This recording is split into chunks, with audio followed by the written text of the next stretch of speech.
of the African American people or the Christians in this country. That's what my mother. So I owed it to her to learn the Bible and know what made my mother the woman she was. Yes, yes. And I certainly owed it to those that I'd be telling when they walk into the temple and have a seat, I tell them you got to change. That you need to join the Nation of Islam. How do I know they need to join the Nation of Islam and I don't know what they already are? So I studied the Bible. I made an oath to myself.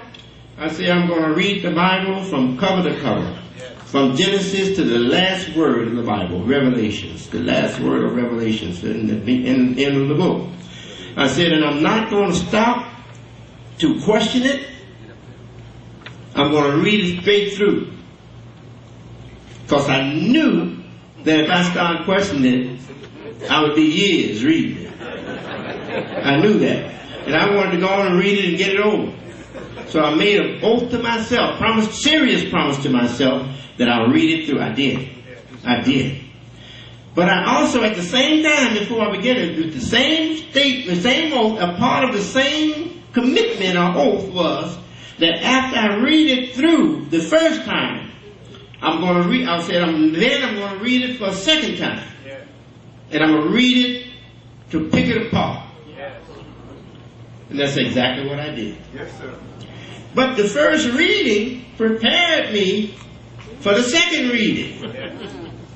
Yes, sir. The second reading wasn't that difficult because I read the Bible through without questioning or examining and doubting and picking things apart.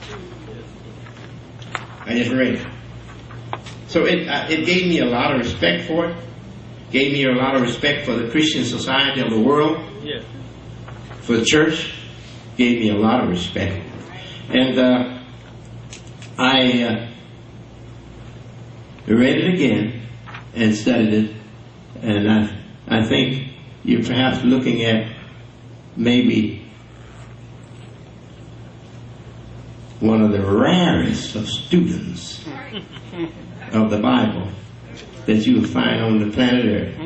You're looking at the man right now. Yes, sir. My Imam, Deen Mohammed. Yes. I don't back up off of anybody. No. I don't care if it's the Pope of Rome or the Archbishop or whoever.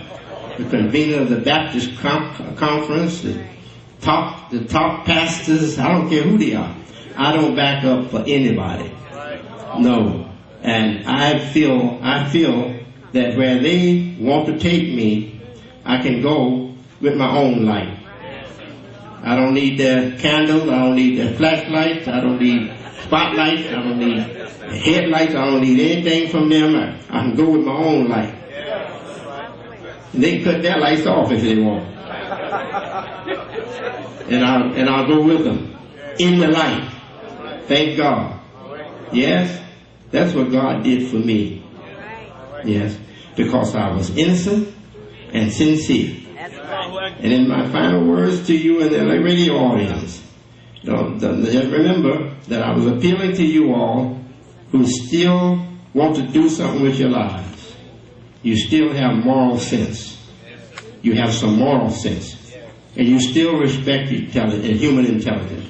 So I made a strong appeal to you to live not just for yourself, but live for others who need you. Live as a human being and care about all human beings on this planet Earth. Care about human life. And don't waste too much time. Don't spend all day long trying to help somebody that's insisting upon going to the trash can. Don't you go to the trash can with them. And I pray God always be with us. And if we live the good life and live it as we should, that'll be the best help that we can give those who don't care. That's the best help we can give them. Thank you. And peace be unto you. Assalamu alaikum.